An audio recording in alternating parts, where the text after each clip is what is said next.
IT నగరం ఇప్పుడు ఒక అగ్నిగుండం. కళ్ళ నిండా కలలు, చేతిలో అత్యాధునిక ల్యాప్టాప్లు. కానీ ఆ మెరిసే గాజు భవనాల వెనుక ఇప్పుడు ఒక కన్నీటి నది ప్రవహిస్తోంది. అసలు ఈ ఐటీ లోకంలో ఏం జరుగుతోంది? ఉద్యోగాల ఊచకోత వెనుక దాగిన క్రూరమైన నిజాలేంటి? భాగ్యనగరంపై ముంచుకొస్తున్న ఈ ముప్పు ఎంత? వాస్తు స్టోరీ. విశ్వవ్యాప్తంగా సాఫ్ట్వేర్ సామ్రాజ్యం కుప్పకూలుతోంది. ఒకప్పుడు వెలుగులు విరజిమ్మిన ఐటీ కంపెనీలు ఇప్పుడు పింక్ స్లిప్ల చీకటిని పంచుతున్నాయి.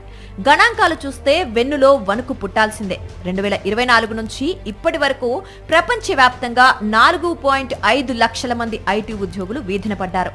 అమెరికాలో మొదలైన ఆర్థిక మందగమనం, కృత్రిమ మేధ, ఏఐ సృష్టిస్తోన్న అల్లకల్లోలం వెరసి ఐటీ ఉద్యోగిని ఉక్కిరిబిక్కిరి చేస్తున్నాయి.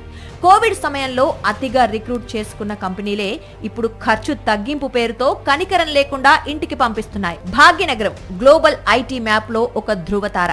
కానీ నేడు మాదాపూర్, గచ్చిబౌలి కారిడార్లలో ఒక రకమైన శ్మశాన నిశ్శబ్దం కనిపిస్తోంది. ఒరాకిల్ నిర్ణయంతో హైదరాబాద్ నుంచే సుమారు 3,000 మంది ఉద్యోగాలు కోల్పోయినట్లు అంచనా. ఈ ప్రభావం కేవలం ఆఫీసులకే పరిమితం కాలేదు. ఐటీ కారిడార్లో కొత్త ఇళ్ల బుకింగ్స్ 12% పడిపోయాయి. ల్యాప్టాప్ల వెనుక ఎన్నో గుండె చప్పుళ్ల ఆవేదన ఉంది. ఇంటి రుణాలు, పిల్లల ఫీజులు, వృద్ధాప్యంలో ఉన్న తల్లిదండ్రుల మందుల ఖర్చులు, ఇలా ప్రతి ఉద్యోగి భుజాన ఒక పర్వతమంత బాధ్యత ఉంది. నిన్నటి వరకు స్టార్ పర్ఫార్మర్ అని మెచ్చుకున్న కంపెనీలే నేడు ముఖం చూడకుండా ఒక్క ఈమెయిల్తో బంధాన్ని తెంచేస్తున్నాయి. ఈ నిత్య నరకం నుంచి తమను ఎవరు కాపాడతారని ఆక్రందనలు మిన్నంటున్నాయి. అంటే ఒరాకిల్ సంస్థలో అంత ఇన్ఎఫిషియెంట్ మేనేజ్మెంట్, ఇక్కడ ఇన్ఎఫిషియెంట్ మేనేజ్మెంట్. వాళ్ళని నమ్మి ఈ US Oracle CEO Mike, Clay, Larry Ellison వీళ్ళందరూ కూడా ఇక్కడ డిసిషన్ తీసుకుంటారు.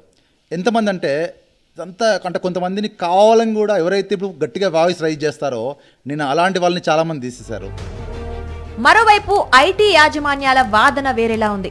మార్కెట్ ఒడిదుడుకుల వల్ల తప్పనిసరి పరిస్థితుల్లోనే ఉద్యోగుల తొలగింపు నిర్ణయాలు తీసుకుంటున్నట్లు కంపెనీలు చెబుతున్నాయి. ముఖ్యంగా ఏఐ రాకతో కోడింగ్ అవసరాలు 40% తగ్గాయని, నైపుణ్యం లేని వారిని భరించడం కష్టమని స్పష్టం చేస్తున్నాయి. కార్మిక చట్టాలను పాటిస్తున్నామని, రీస్కిల్లింగ్ కు ప్రాధాన్యమివ్వాలని సూచిస్తున్నాయి. ఇప్పుడు కంప్యూటర్లో రాస్తే నలుగురు పని ఒకటే చేస్తుంది. ట్రైనింగ్ ఇస్తేనే ఆ ఒక్కడికైనా ఆ పని చేయగలుగుతాడు.